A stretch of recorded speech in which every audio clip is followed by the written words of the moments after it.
구원자가 되신 것을 감사합니다. 오늘도 예수님 우리 가운데 함께 계시며 영광을 받으시고 하나님 영광을 받으시고 성령님 우리 가운데 운행하여 주옵소서. 예수님의 이름으로 기도하옵나이다. 아멘.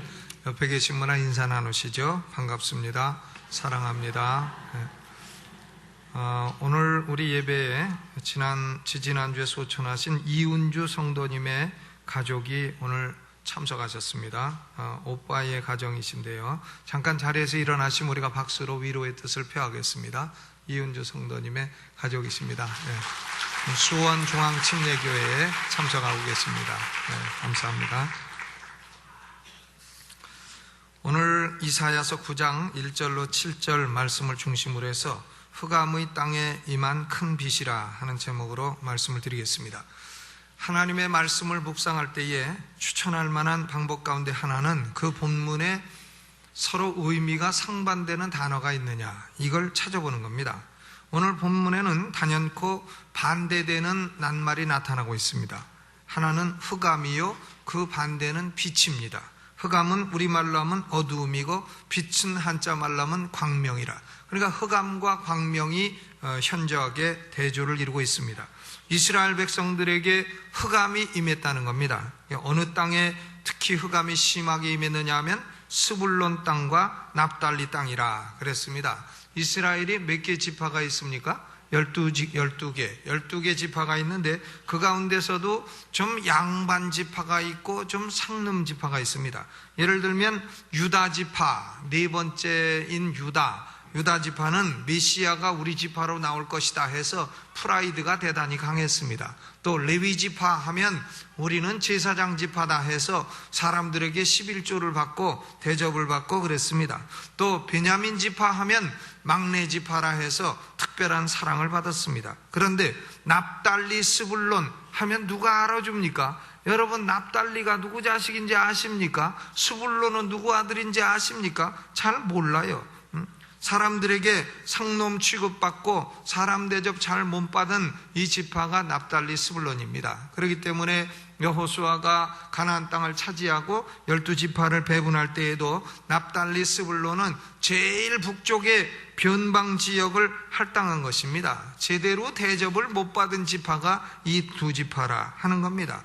북방 변경 지역을 할당받다 보니까 이들의 역할은 뭐냐? 총알바지입니다. 북쪽에서 북방 국가들이 쳐들어올 때마다 짓밟고 지나가는 땅이 바로 납달리 스불론이 차지하고 있는 갈릴리 주변 지역이었다 하는 것입니다.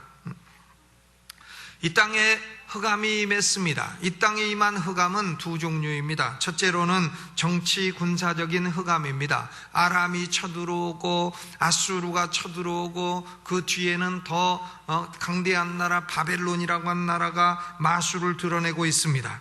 이스라엘 백성들이 대항해봐야 소용이 없습니다. 이사야서 8장 마지막 부분에 가보면 이들이 처했던 정치 경제적인 고난이 얼마나 컸는지 알 수 있습니다. 8장 21절로 22절입니다. 우리 함께 읽겠습니다.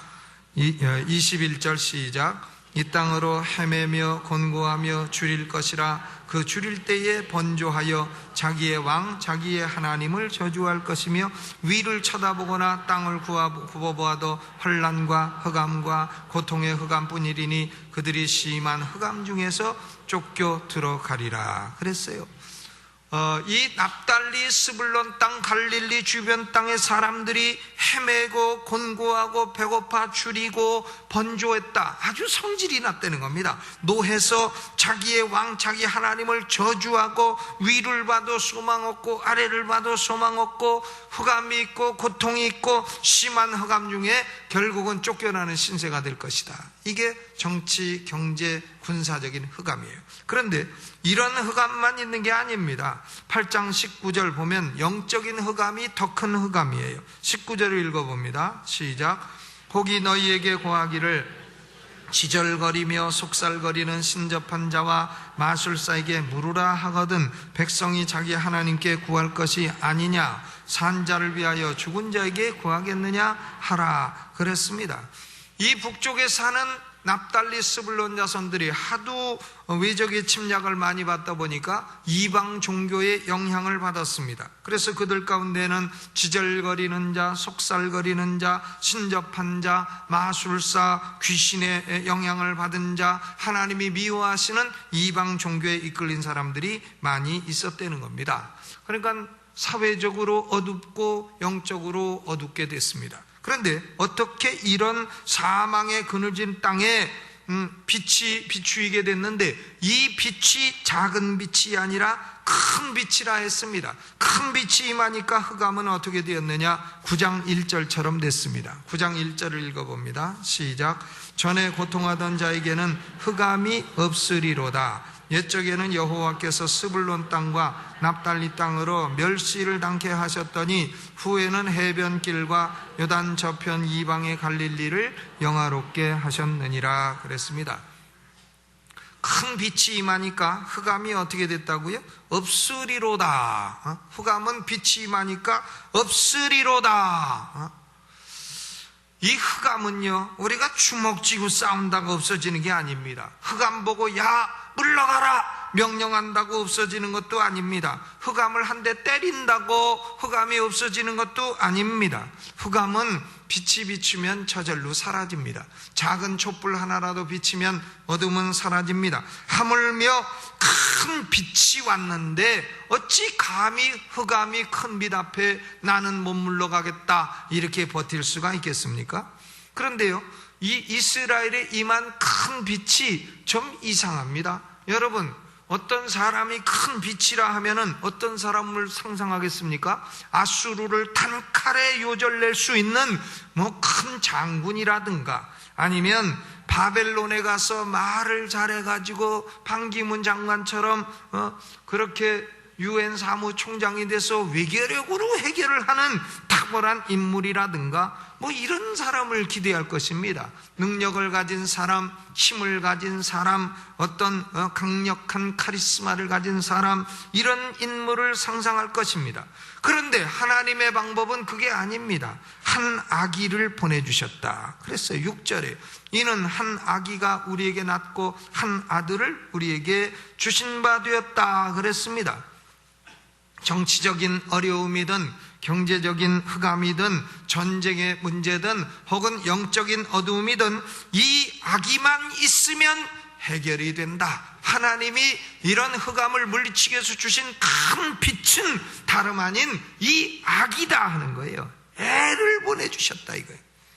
그런데 아하스 왕을 포함한 당시 유대 사람과 이스라엘 백성들은 아기에게는 관심이 없습니다. 아기가 무슨 해결책이 되느냐 그 말이에요. 이스라엘의 애가 부족해서 하나님이 애를 하나 더 주시느냐 그 말이죠. 그들은 모든 문제를 능력과 힘으로 해결하고자 했습니다. 우리가 지금 어두움이 임하고 우리가 지금 전쟁에 임하여 지금 끌려가고 죽게 된 위기가 된 것은 우리 힘이 모자라서 그런 것이다. 그러므로 내 힘이 부족하면 은과 금을 성전에서 벗겨서라도 아수르 왕에게 주어 남의 힘이라도 의존해서 해결을 해보자. 이스라엘 백성과 아하스 왕의 논리는 힘과 능력의 논리입니다. 사람이 어둡게 되고 망하게 되고 흑암이 오게 된 것이 힘이 부족하고 능력이 부족하고 돈이 없고 그래서 그렇게 됐다 하는 논리를 갖게 된 것입니다. 그러나 하나님이 보시는 관점은 다른 겁니다. 하나님은 흑암 고통의 원인은 능력이 없고 힘이 없어 그런 것이 아니고 이스라엘 백성들이 하나님과의 언약을 어기고 죄를 지었다 하는 데 문제의 핵심을 보고 있는 겁니다. 죄를 힘으로 해결할 수 없습니다. 죄를 능력으로 해결할 수 없는 겁니다. 죄는 오로지 이 아기 메시아이신 예수 그리스도로만 해결된다고 하는 것입니다. 여러분, 오늘날 우리 성도들도요, 이런 논리를 갖고 사는 성도들 많이 있습니다. 삶에 흑암이 오고 고통이 올 수 있겠죠. 밤잠을 못 자고 밤에 눈물을 흘리고 낮에도 기쁘지 않고 흑암이 올 수 있습니다. 그런데 오늘날 우리 성도들도 아하스 왕처럼 이스라엘 백성들처럼 이런 흑암의 문제를 힘으로 해결하기를 원하는 겁니다. 하나님, 내게 돈만 있으면 내가 행복하겠습니다. 돈 주안, 돈 줘봤니? 돈. 또 하나님, 내가 참 건강만 있으면 내가 참 평안하고 기쁘겠습니다. 하나님, 내게 유산을 줄 수 있는 부모님만 계시다면 내가 이 세상을 참 능력 있게 살겠습니다. 하나님, 나는 돈 줄 부모님도 없고 건강도 없고 힘도 없고 원수를 꺾을 만한 능력도 없고, 그러니 내가 이처럼 어렵고 외롭고 괴롭고 어둡습니다. 이렇게 생각하는 논리에 빠질 수가 있다는 겁니다. 그런데 하나님의 방식은 그런 게 아닙니다. 하나님의 방식은요, 아기를 주신 거예요. 그리고 이 아기를 믿으라는 겁니다. 이 아기를 의지하라는 겁니다. 이 아기와 바른 관계를 맺으라는 겁니다. 이 아기와 바른 관계만 맺고 이 아기를 따르고 의지하고 이 아기에게 기도하고 하면 절망도 의미가 바뀐다는 거예요. 절망을 우리는 희망이 끊겼다 이렇게 생각하지만 아니에요. 절망이 뭐냐? 절대로 안 망한다. 희망은 뭐냐? 희한하게 안 망한다.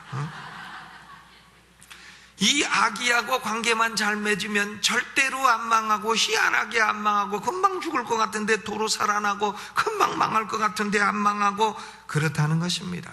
여러분, 이스라엘 백성의 능력이 모자라서 전쟁이 왔습니까? 르신 베가가 이스라엘 백성들이 힘이 모자라서 쳐들어왔습니까? 이스라엘 백성들이 힘과 능력이 없어 지금 흑암이 오고 어렵게 됐습니까? 아닙니다. 이사야서 1장부터 5장까지 계속 말하는 것은 뭐냐면 바로 백성들의 죄 때문에 멸망이 왔다, 백성들의 죄 때문에 흑암이 왔다 하는 것입니다. 사랑하는 성도 여러분, 인생의 모든 흑암, 영적인 어둠이든 혹은 건강의 흑암이든 물질적인 흑암이든 경제적인 흑암이든 가정적인 흑암이든 흑암의 근원은 죄인 것입니다. 죄의 해결책은 다른 게 없어요. 이 악이 메시아이신 예수 그리스도이신 줄로 믿으시기를 주님의 이름으로 축원합니다. 그러면 사람들이요 물을 겁니다. 아니, 아기가 뭐길래 아기가 큰 빛이 되고 흑암을 물리치느냐? 이 아기 안에 뭐가 있느냐? 이 아기 안에는요 큰 축복이 있습니다. 3절로 5절까지 말씀을 함께 봉독하죠. 시작. 주께서 이 나라를 창성케 하시며 그 즐거움을 더하게 하셨으므로 추수하는 즐거움과 탈취물을 나누는 때의 즐거움같이 그들이 주의 앞에서 즐거워하오니 이는 그들의 무겁게 맨 멍에와 그 어깨의 채찍과 그 압제자의 막대기를 꺾으시되 미디안의 날과 같이 하셨음이니이다. 어지러이 싸우는 군인의 갑옷과 피묻은 복장이 불에 섭같이 살라지리니 그랬습니다.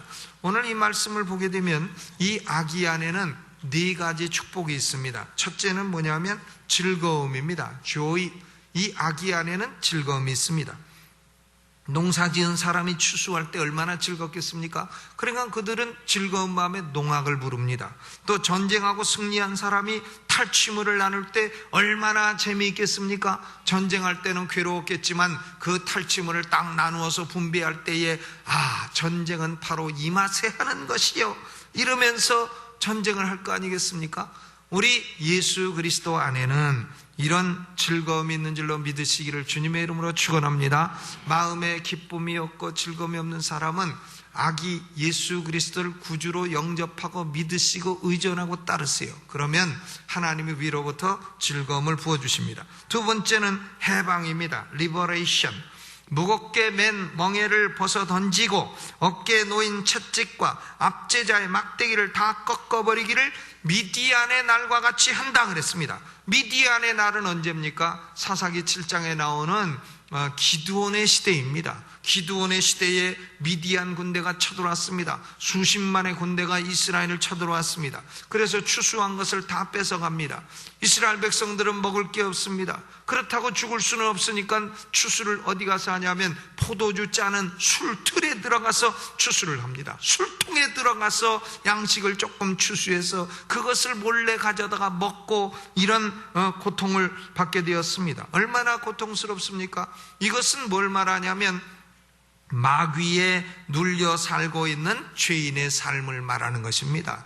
여러분, 이 아기 예수 그리스도를 마음에 영접하지 않은 사람은요, 마귀에 눌려 살고 있는 겁니다. 그 마음에는 애틀리스트 귀신이 30마리는 들어있어요.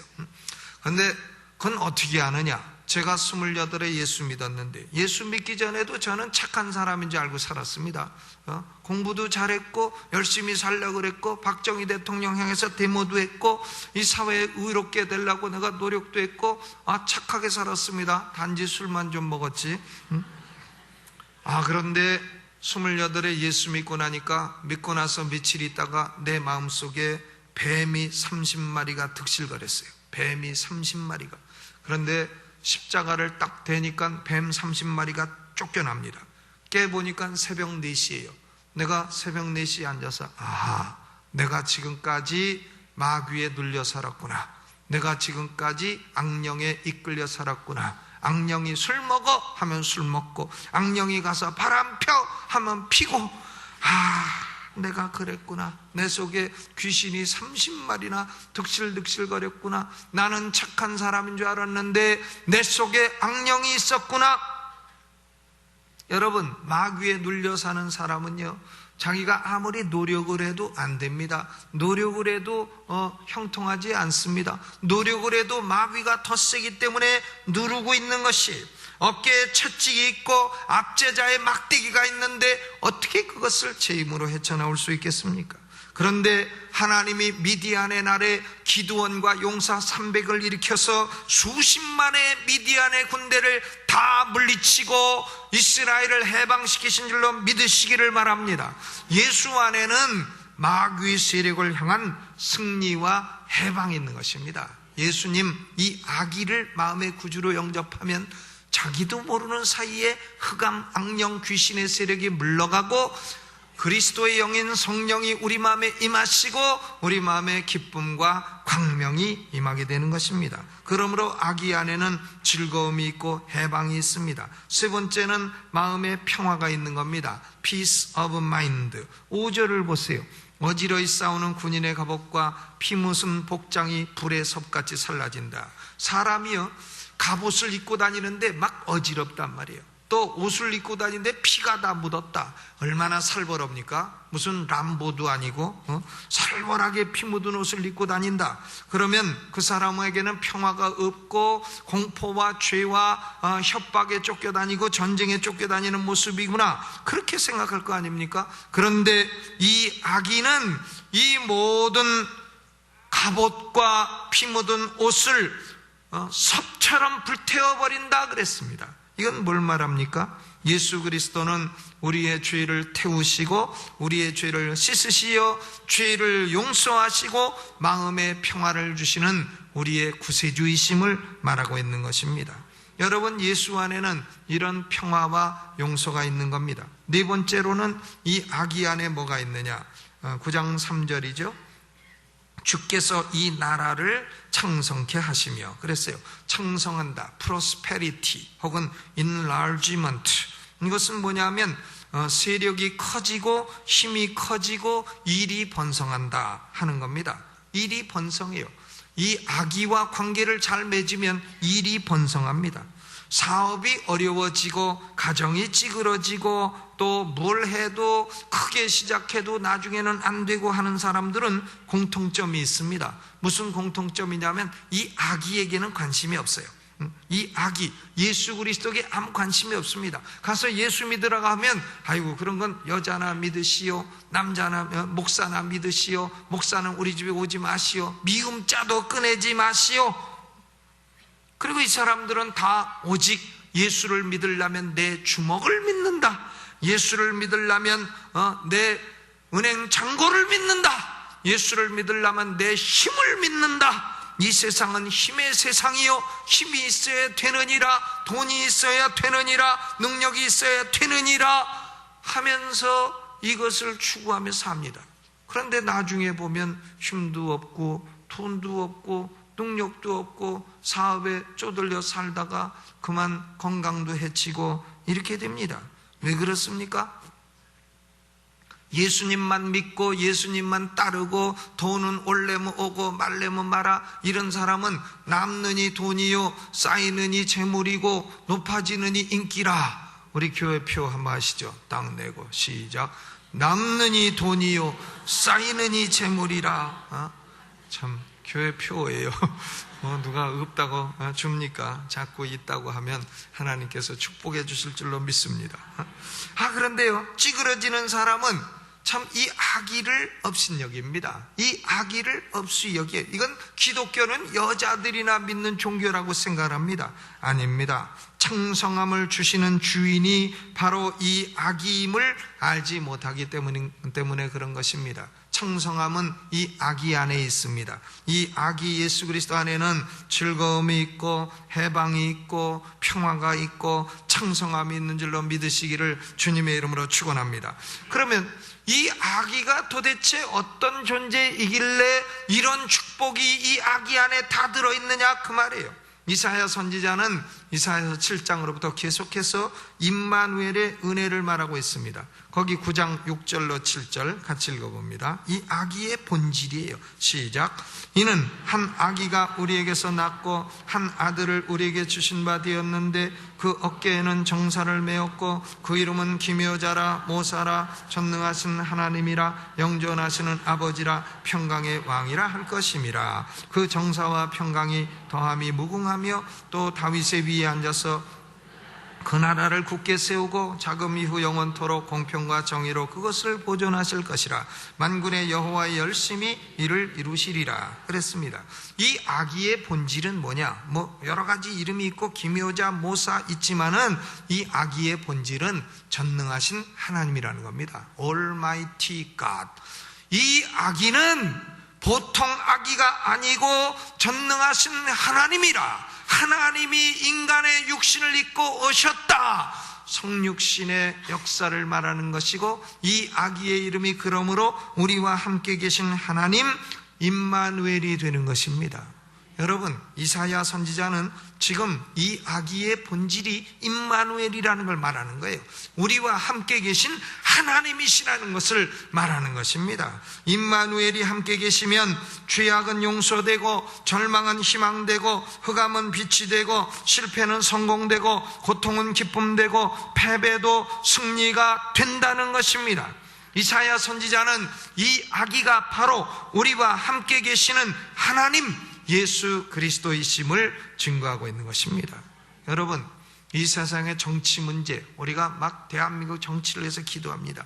정치 문제든 경제 문제든 핵무기 문제든 아니면 가정의 고통의 문제든 아니면 영적으로 흑암과 아니면 정신적인 슬픔과 외로움과 이런 모든 문제든 다 임마누엘의 은혜, 이 아기가 함께 하시는 은혜가 있으면 그러면 해결된다 하는 것이에요. 왜냐? 이 아기는 우리와 함께 계신 하나님이시기 때문에 그렇다고 하는 것입니다. 하나님은 이 아기를 우리 인간 세상에 보내주셨어요. 이 아기가 우리에게 낳습니다. 이 아들을 우리에게 주신 바 되었다 그랬어요. 하나님은 가만히 계신 하나님이 아니시고 우리에게 아기를 주시게 하시는 하나님이요 아들을 우리에게 태어나게 하시는 하나님이시라. 그거예요. 이것이 기독교 신앙의 핵심입니다.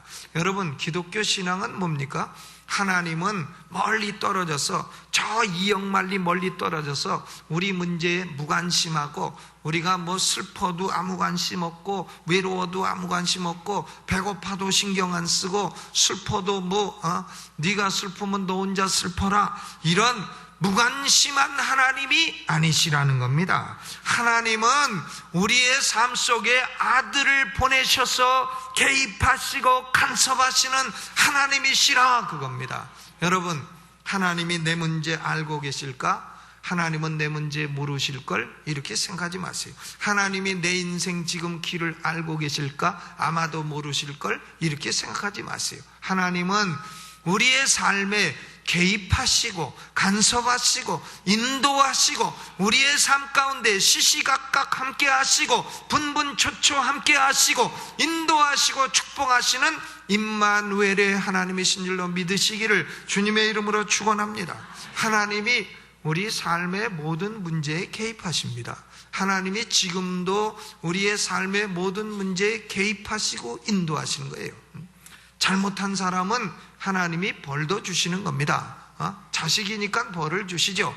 또 잘하는 사람은 상도 주시는 겁니다. 벌 받을 때에 참 기분 나빠하지 마세요. 부모가 자식 사랑하니까 벌 주시는 거 아닙니까? 그러므로 여러분이 죄 짓고 막 살고 싶으시면 그렇게 하시라니까요. 죄 지으시라니까요. 마음대로 사세요. 그러나 하나님이 임마누엘로 개입하신다는 요 한 가지 사실을 잊지 마시라 이거예요. 여러분이 하나님 앞에 충성하고 빛 가운데 거하시면 하나님이 상을 주시는 하나님이십니다. 하나님은 살아계신 것과 또한 자기를 찾는 자들에게 뭘 주시는 하나님이라고요? 상 주시는 하나님이라. 그러니까 하나님이 멀리 떨어져서 이신론자들, 디이스트들이 말하는 것처럼 하나님은 한번 창조만 해놓으시고 어디 원정 가셔서 아무 신경 안 쓰시고 그런 하나님이 아닌 것입니다. 우리의 삶 가운데 구체적으로 역사하시고 개입하시고 축복하시는 하나님이신 줄로 믿으시기를 주님의 이름으로 축원합니다. 이것이 기독교 신앙의 핵심이에요. 그래서 이 핵심을 네 단어로 무슨 신앙이라고 합니까? 네 단어. 구역예배 빠진 사람들이 모를 거예요. 섭리신앙. 무슨 신앙이라고요? 섭리신앙입니다. 우리는 하나님이 우리의 삶에 개입하시고 인도하시는 섭리신앙을 가지고 사시기를 주님의 이름으로 축원합니다. 이제 한 가지 얘기를 하고 마치랍니다. 미국에 한 부자가 있었습니다. 돈 많은 사람이란 뜻이죠. 그의 아들이 미술 수집가였습니다. 이 아들은 전 세계를 다니며 그림을 수집합니다. 피카소의 그림, PC 중에도 괜찮은 사람이 있다니까요. 피카소, 피다고라스, 피어리, 피카소, 또 고호, 고시 중에도 있어요. 고호, 마시 중에 마네, 모시 중에 모네. 이런 갖가지 비싼 그림들을 다 사서 모았습니다. 그런데 그 아들이 그만 전쟁에 부름을 받았습니다. 이라크 전쟁인지 뭔지 몰라도 불과 몇 주 안 돼서 전보가 왔습니다. 아들이 전쟁터에서 죽었다고요. 다른 동료 군인을 병원으로 후송하다가 탄환에 맞아 죽었다 하는 전보가 왔습니다. 이 아버지가 얼마나 슬프겠어요. 그런데 그해 성탄절에 아침에 한 군인이 큰 소포를 들고 찾아왔습니다.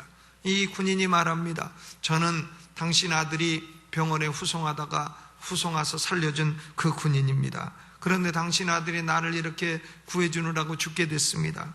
저의 직업은 화가인데 당신 아들을 추모해서 내가 당신 아들의 초상화를 그렸습니다. 껍질을 벗겨 보니까 아버지가 보니까 자기 아들 얼굴이에요. 자세하게도 그렸습니다. 그래서 그 아버지가 그 초상화를 받았습니다. 그리고 감사하다고 했습니다. 그런데 그 아버지가 아들을 이루는 슬픔에 시름시름 앓다가 이듬해 죽었습니다. 재산관리인이 아버지와 아들이 모아둔 그림을 경매하고자 광고를 냈습니다. 전 세계 그림 애호가들이 다 모였습니다. 비싼 돈 주고 그림을 사려고. 그런데 재산관리인이 경매를 시작하는데 그 아들의 초상화부터 내놓고 경매를 시작하는 겁니다. 이 주인의 아들입니다. 이 아들의 초상화를 사십시오. 그 사람들이 누가 쓸데없는 아들 초상화, 남의 집 아들 초상화 그림을 삽니까? 안 사고 있습니다. 이거 얼마에 사겠습니까? 얼마에 사겠습니까? 아무리 불러도 사람들이 미동도 안 합니다. 그런 그림 살라고 여기 온 거 아닙니다 하면서. 그런데 아버지 친구 한 사람이 있다가 하도 불쌍하니까 그거 100불에 사겠소 하고 했습니다. 100불인지 9불인지 이게 정확하진 않아요, 액수는.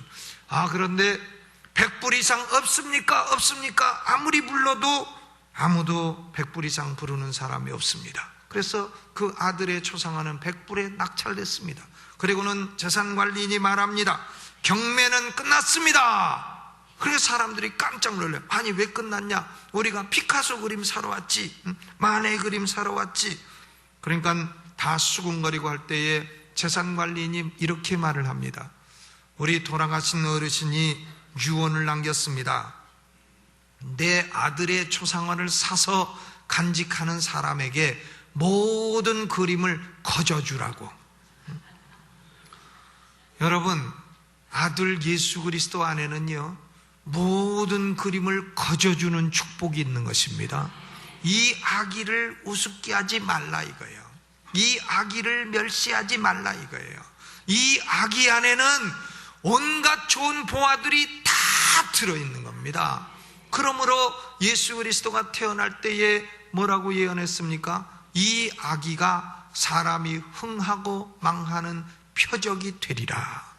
이 아기를 믿고 이 아기를 사랑하고 이 아기를 따르고 이 아기에 순종하여 사는 사람은 흥하고, 이 아기를 거부하고 이 아기를 배척하고 무시하는 사람은 망할 것이다. 고로 예수 그리스도는 흥하고 망하는 표적인 것입니다. 여러분, 마음에 이 아기를 모신 사람은 흑암으로부터 벗어나서 큰 빛 가운데 거하는 사람이에요. 마음에 이 아기가 없는 사람은 아무리 잘난 척해도, 아무리 돈 많고 출세했다고 번쩍거리고 다녀도 그 사람은 어두운 사람이에요.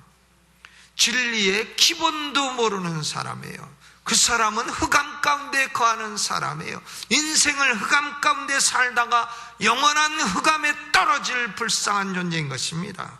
그러나 이 아기를 마음에 모시고 이 아기를 사랑하고 이 아기에 순종하여 사는 사람은 큰 빛 가운데 거하는 사람인 줄로 믿으시기를 주님의 이름으로 축원합니다.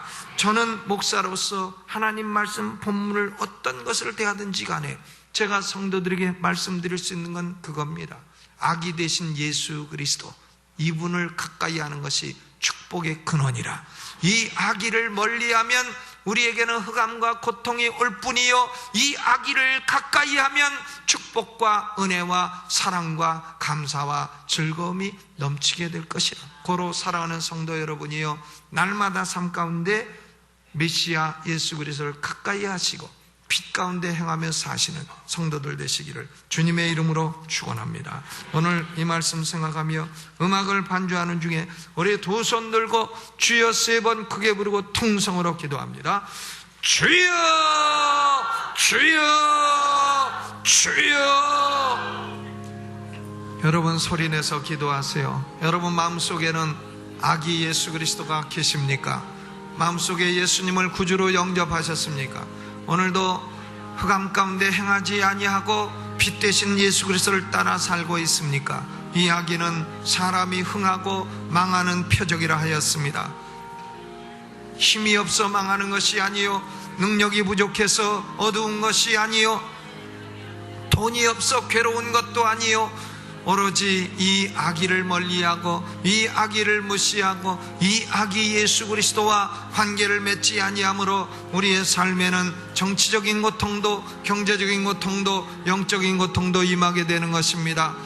주여, 주님을 가까이 하며 살기를 원합니다. 주여, 사랑하는 성들이 날마다 삶 가운데 메시아 되신 예수 그리스도 임마누엘, 우리와 함께 계신 하나님을 믿어 분분초초 우리의 삶에 개입하시고 우리의 삶에 역사하시는 하나님을 믿고 의지하며 큰 빛 가운데 거하며 살게 하여 주옵소서. 예수님의 이름으로 기도하옵나이다. 아멘.